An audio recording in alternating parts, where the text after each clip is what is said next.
Hi there, and on this week's episode of School Behaviour Secrets, I have some new information that you need to support the kids in your school. I'm going to be talking to Jane Green, MBE, about the link between pain and neurodiversity and how that link may fuel issues like emotional dysregulation or attendance issues or a pupil's ability to succeed and thrive academically in school or make social connections with their friends. It's really interesting work and is something that you need to know if you are working with neurodivergent pupils in your school, which means all of you. So stay tuned for this week's episode of School Behaviour Secrets.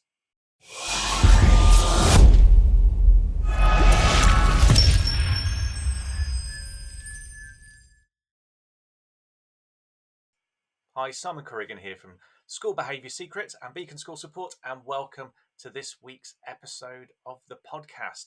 We're going to share with you today some really new important knowledge.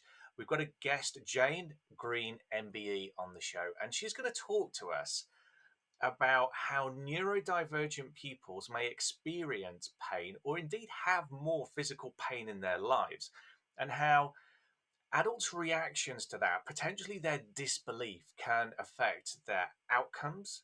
It can affect how they do socially and emotionally in school. It might affect their attendance. And there are serious implications here for how we respond to what our pupils are telling us in school as adults. So, some really important information that you need to know if you're working with kids in school. So, please stay with us for that. If you're finding the School Behaviour Secrets podcast useful, if you're finding this valuable information here, then please don't keep it to yourself. Please, first of all, like and subscribe, because that prompts the algorithm to share the podcast with more teachers, school leaders, and parents. Indeed, we've got an audience of parents who need this information. It takes just 10 seconds. It's the quickest and easiest way of supporting the work that we're doing. And indeed, if you can forward it to one or two colleagues who might find it useful, that helps us grow and reach more people. So I'd really appreciate it if you could do that. Also, we've got a resource that really supports and accompanies this episode really well. It's called the SCD Behaviour Handbook. And what it helps you do is it helps you link behaviors that you might be seeing in the classroom with possible underlying causes, things like autism or ADHD or trauma. Now, the point of this isn't for classroom teachers to try and make a diagnosis. That's for medical practitioners to do. We're not qualified to do that, but often we're the professionals that start to join the dots between what we're seeing in school and possible underlying needs, so we can get the right professionals involved earlier on, and we can get early intervention strategies in place, which we know always results in positive outcomes for pupils.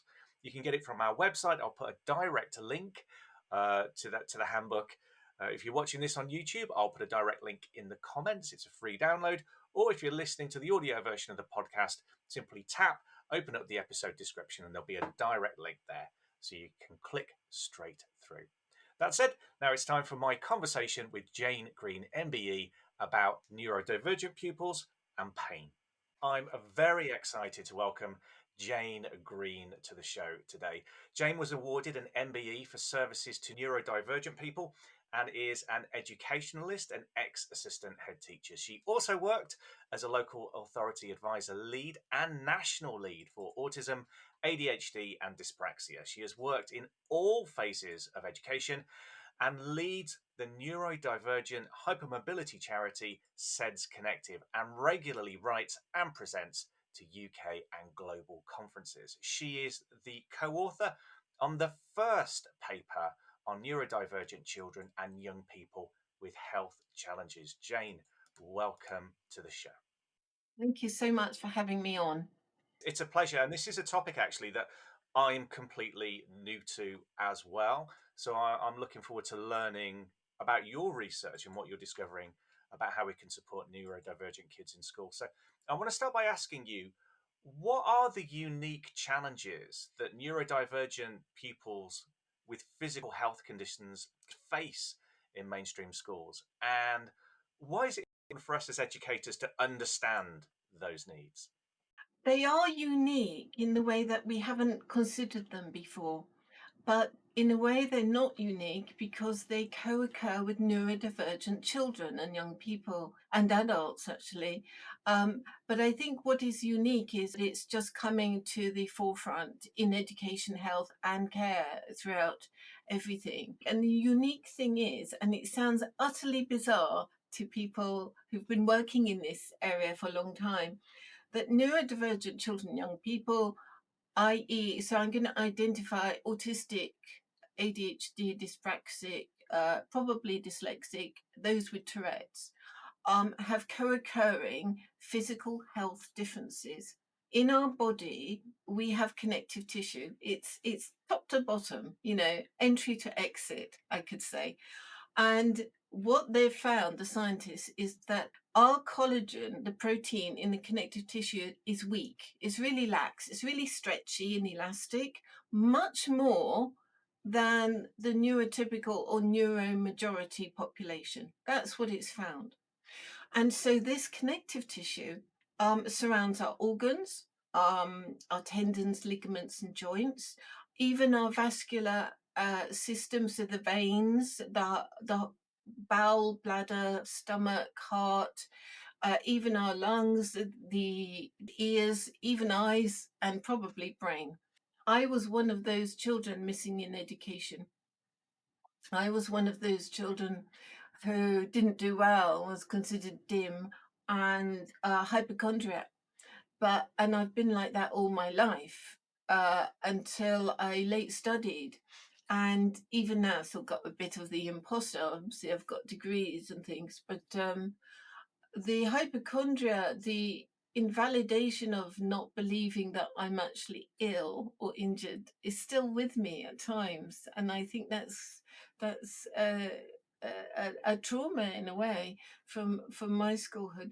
Can I just ask a question about that, because you've got personal experience of that? This is obviously important to you. What was the impact on you of that? I'm guessing disbelief from adults when you were younger. You sort of touched on it made you feel like a hypochondriac, but what was that like for you? Do you mind if I ask? I didn't know any different. I also I didn't know that pain wasn't normal because I've always been in pain, and I think that's quite key.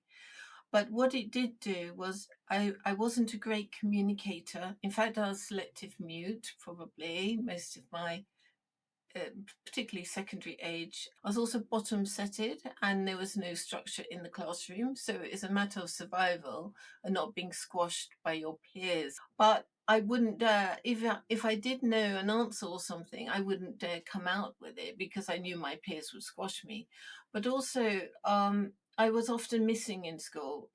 It was easy to be a truant person, what we call non-attendance avoidance now, because in those days you just used to sign in on a register and then at the end of the day, so you could leave in between. But I had a lot of infections, not just flu, but scarlet fever and things like that. A lot of viral infections as well, and a lot of pain. I would eat lunch occasionally, even though it was pretty grim, I'm going to say, but I would have looked like I was 9 months pregnant because of the bloating in my stomach. And I didn't know what it was. I just felt very uncomfortable with it. So you sort of avoid food because you don't know what's happening. You just know how painful you are. And I used to get comments from others, or I was just told I was making it up, basically. So I used to have all sorts of migraines, joint aches, but I thought that was normal. What we call half dislocations, although I've had full ones as well, of the joints. And obviously they're quite painful, but the doctor just used to shrug his eyes, sort of roll his eyes up at me. So I think to your question, what it does, it invalidates my own belief, or it did, in my health, that it wasn't true, that I was making it up, that I was being oversensitive. Obviously, neurodivergence wasn't known back then at all. And so I just thought I was a bit of a failure, really, because I couldn't do what the others were doing in PE. in all sorts of things. Yet some things I really excelled at, and I didn't know why either. Like I'm particularly bendy. Not everyone is who's got hypermobility. I just want to put that out there. And you get extreme fatigue as well. And so all these symptoms are very familiar to us now with what is happening in school. Could you explain a little bit more? You started talking about collagen and how it can be different in neurodivergent pupils or people in general.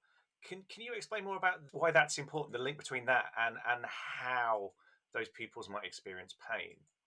So we know with neurodivergent people, a lot of the approaches and interventions is about, and knowledge is about burnout and fatigue and anxiety, for example. And so you've got the social and emotional mental supports in. But what we know about the connective tissue being weak is that for a lot of people, so in primary, a lot of allergies, those children with eczema, hay fever, rhinitis, there's we have extreme reactions with histamine. It's all to do with the connective tissues, temperature regulation, but also with younger children, particularly, it's constipation, impaction, and diarrhea. And so a lot of late toileting might be actually due to hypermobility, and it causes a lot of anxiety. We get a lot of bagloads of correspondence from parents and carers, even professionals who don't know what to do, but they're accused of late toileting or other things. But actually, the children cannot. There are various things going into it. They cannot control it because of the hypermobility. So the nerves in the bowel and bladder and stomach either are too loose or they're too strong. So we're quite extreme. And that's why we get the diarrhea, constipation. And this causes anxiety for the child because they don't know what's happening either. Then you've got the interoception sense, cognitive emotion going on. One of the inner senses that you don't know what your bladder and bowel or stomach is doing. So neurodivergent people often don't know if they're in pain until it's suddenly overwhelming. And I think a lot of teachers or teaching assistants and staff suddenly see that coming out of the blue, which perplexes them. But that is why. And then also understanding it in our brains that that is pain or that is hunger is quite difficult for us to know. We actually have to be almost taught it.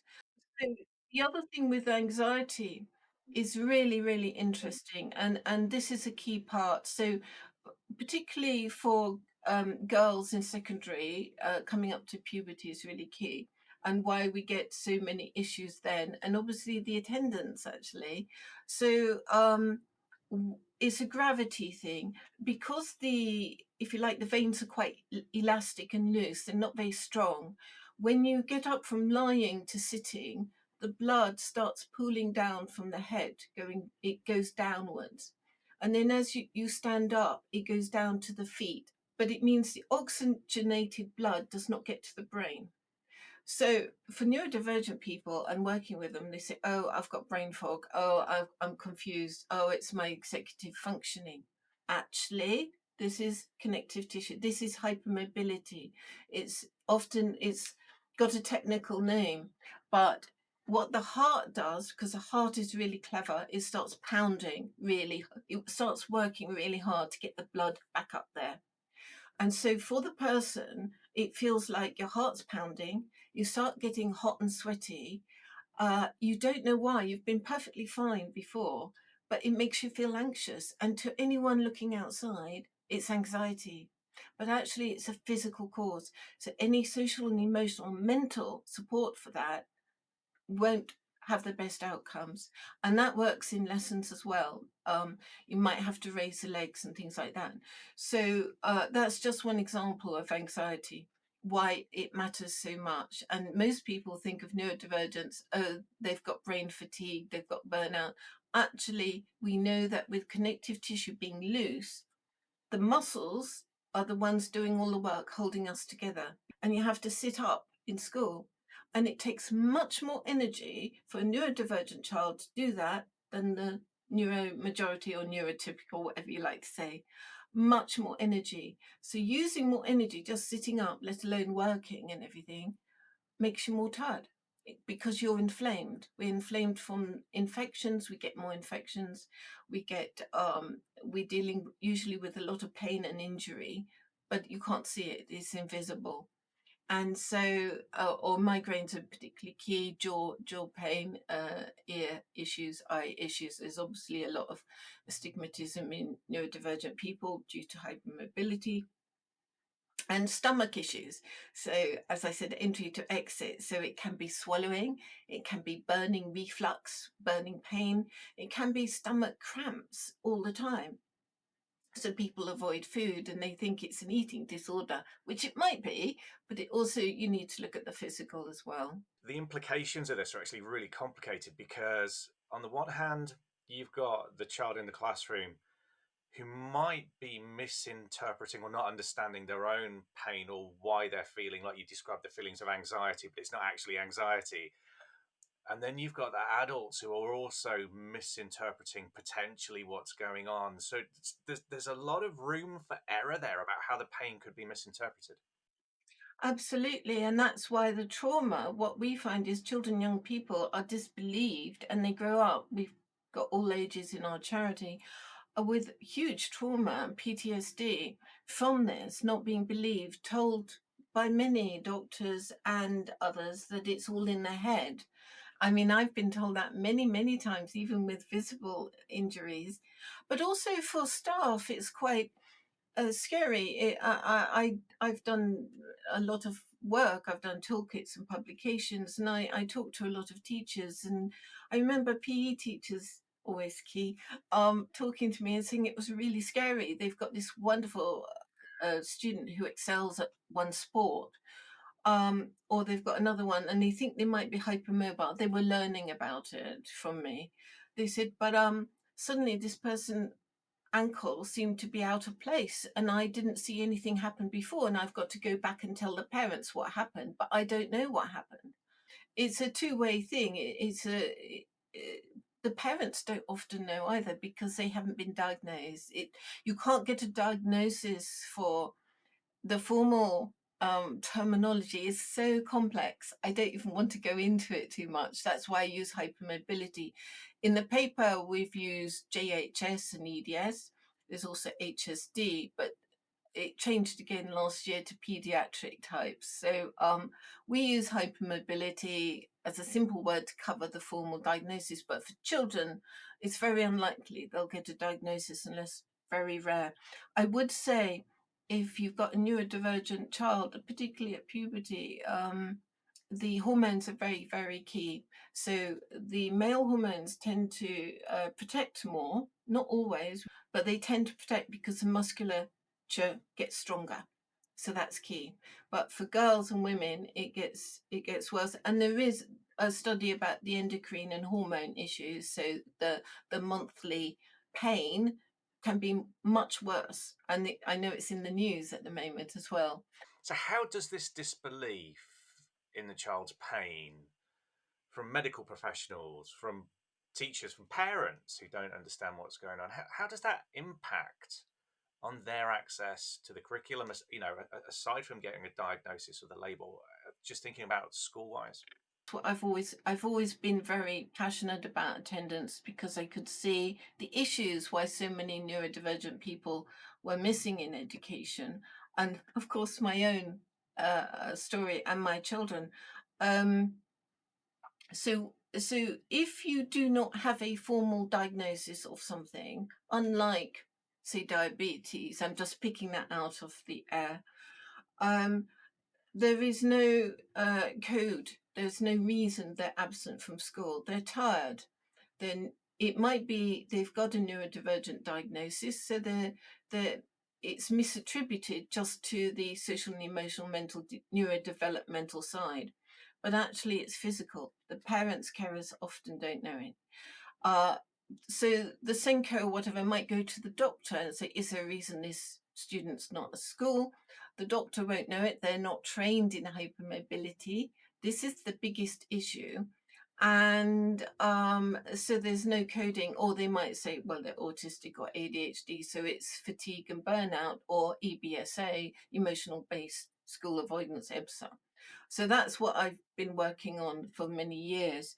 And it's a key point I present on this. Emotional based school avoidance, if you look at the articles, mention physical symptoms, and they are fatigue, stomachache, headaches, and anxiety. And I think I've just explained that these are physical co-occurrences with hypermobility. There's a real reason for this. But if you disbelieve it and say it's social, emotional, mental, the child feels like a failure when they've got all this support and interventions and approaches working, but they're still feeling really anxious or fatigued. I think the mental interplay is really interesting with the physical, because then you do get anxiety and depression because you're not being supported. And that's where it's not just physical. I am very much for the whole body brain. And I know I've been there, and the mental really impacts it. They don't believe me. I'm making it up. I must be invalidating myself. I can't do what my friends are doing. Look, teenagers, they want to go out, they want to do this, they can't, they're absolutely fatigued. There's a lot of complexity there. I can imagine once a child starts to feel anxious on top of it, then you have a really hard time unpicking what is what at different times. And I want to circle back to something you said actually about kids then getting potential like interventions around anxiety or some other SEMH support that might actually be a waste of time because it's focused on anxiety, but actually at that point it might be entirely related to the way the child's experiencing pain in school. Yes, I wouldn't like to say it's a complete waste of time, because I believe in the mental health and support, but if you think of the amount of funds the government is pouring into mental health without the physical, we're brain and body joined up. I keep saying that. It doesn't make sense when we've got the evidence. And also, on behavior, we wrote this in the paper. If you've got someone in pain and they're not believed and they can't articulate it or express it or understand it, it's going to express in a different way in the classroom, isn't it? If you think neurodivergent children think hypermobility and vice versa, until you know different. But it's not to say everyone will be symptomatic. And I don't want to paint it as a doom and gloom thing, but we do need awareness training and support to practice to support these children and young people, because otherwise they grow up with this trauma and disbelief, as well as poorer health. We know that. Um, and what the evidence shows is that if you're um, with Ehlers-Danlos loss, which is a formal terminology, with hypermobility, uh, given hypermobility, you are over 7.5 times more likely to be autistic and 5.6 to be ADHD in about 20 to 30, but there hasn't been too much evidence for dyspraxia. And then another one shows that you are over double if you're neurodivergent, you are over double likely to have hypermobility and more pain. So that came out in 22. We've got it on our thing. And then another one, interestingly, this year was about the emotional dysregulation. It's actually linked to hypermobility. So a lot of people with ADHD in school, they have a lot of emotional regulation lessons, interventions and approaches. But if you don't look at the hypermobility, dyspraxia, for example, DCD, and the interplay of that with the emotions, I won't go into it too far, we can see the dysregulation. So that's a really important paper as well. What are your recommendations? What can we do to help pupils, I guess, manage and understand their pain? I think what we need is obviously funding to make this. It's got to be, I mean, global. It's going to be huge. It's going to happen. But think, as I said, think neurodivergent, think hypermobility, and vice versa until you know different. If if they have key indicators like the Baton scale, and if we've got symptom checkers. So if you've got migraine, stomachache, fatigue, allergies, particularly eczema, you might want to look further into it, and vice versa. When I did a webinar about a year ago, I was talking to local advisory teachers, my ex peers. It's always scary doing that. About 350 of them, and one said, I've taught hundreds and hundreds and hundreds of autistic children and advised them and their teachers and ADHD children. None of them had an Ehlers-Danlos diagnosis, and I said, no, they probably don't. She said, but they all complained of symptoms you've just mentioned. And she said, I'm actually trembling thinking about it now that I didn't know this. And I think you can't feel guilty about it. I've been doing this for a while, but it takes a while for this knowledge and understanding and acceptance that something physical with no divergence is real. We want to be believed. I am still asking to be believed even now at my age. So I think we are just one charity, although we're growing quite big. We want to connect to other educators. That's what you can do as educators yourself. We want to do training. We are talking to policymakers, and I do a lot of think tank talks and so on. I'm usually squashed inside mental health. So it's always quite interesting. But as I said, I'm not against mental health. It's very much an interplay. But we cannot do one without the other. It's like the social model and the medical model. We want the biopsychosocial medical model. My members and their children, their parents, are crying out for a medical model to believe us. It's not just about the social model and the environment. Um, the environment is really key. If you're in secondary, particularly, children might need to put their legs up to help with the dysautonomia, the dizziness, and so on. Things like that. Having water, having electrolytes. Some people need them regularly. Uh, Looking at the eating issues, are they always an eating disorder? Or is it actually pain? I was vomiting all the time, Is it for younger children? Is it toileting? Are they floppy? Are they misbehaving, if you like? But is it something else? Could it actually be pain? And we often need movement. You will find me, if you ever meet me, I'm always fidgeting. I'm always moving. If I'm talking in a big conference, I'm moving around. And that's because I want to know where my limbs are and remind them they're connected to me because they're extraneous joint noises going on. But B, I need the feedback myself. I need that feedback all the time. You need some movement, or you need some dream time or downtime. We've got the autonomic, I won't go into it, but the autonomic nervous system, sometimes we need to calm it down, but sometimes we need to rise it up. But we're quite extreme like that. And that's how you get the best outcomes for the child. But what I really think they need is support and management to encourage them. So shoes are really key. Teenagers, but sometimes they might need different shoes that support the ankle or use special insoles and orthotics. They don't look like their peers. They might not wear them. I write about this. That's okay, because actually that's their choice as a teenager. I think we have to go with it. You can't make them. Sometimes they might need lift passes, but you've seen them running the next morning and they say, well, they don't need it. Yes, they do, because they'll get extremely fatigued and dizzy. Same with wheelchairs or walking sticks. So if you've got a healthcare plan, definitely, don't take away things just because they seem to be better.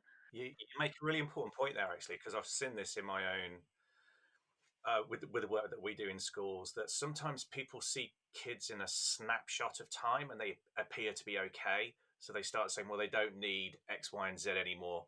But actually, when you look at them later in the day or across the week, actually taking that away because you saw them in a sort of 3 minute snapshot where they didn't appear to need that, or perhaps they didn't in that moment, like literally need it.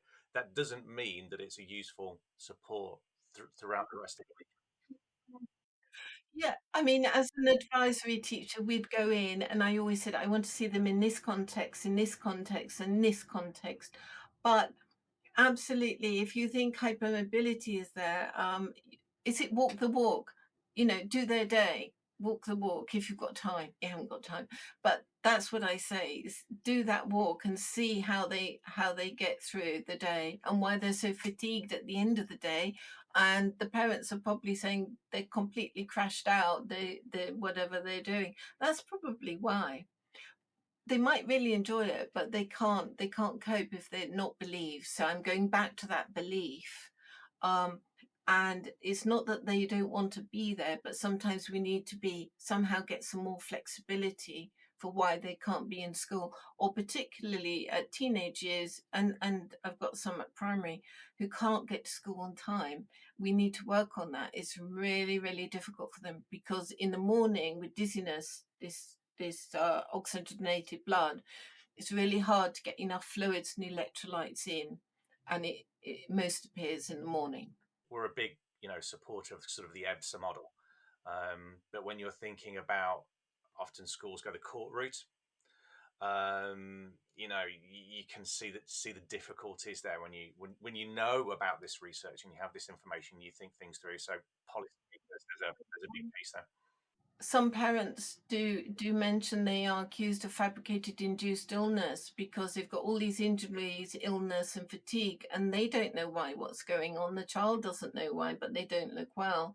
And or they're told they're making it up. I've got pediatricians who've actually been with their children been accused of this, which is completely bizarre.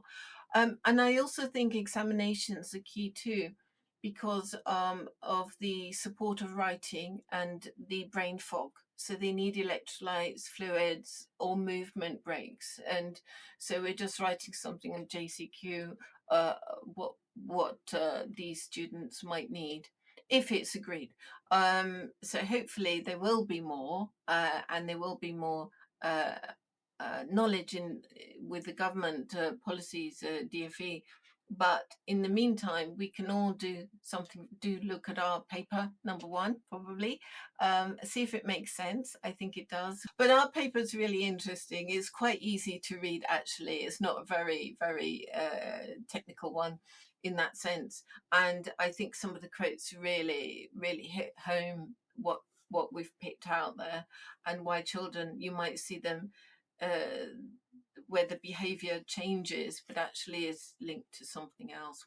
Yeah, this is really important new knowledge, and thank you for bringing it to our attention, Jane. I mean, I would say, like, I've been supporting schools for over 17 years now, and until you brought this to my attention, I've never heard of it. So there'll be people listening to this just like me for the first time, thinking, yeah, I can picture a child who's done that. Yeah, I can picture my response in that situation. Oh my goodness.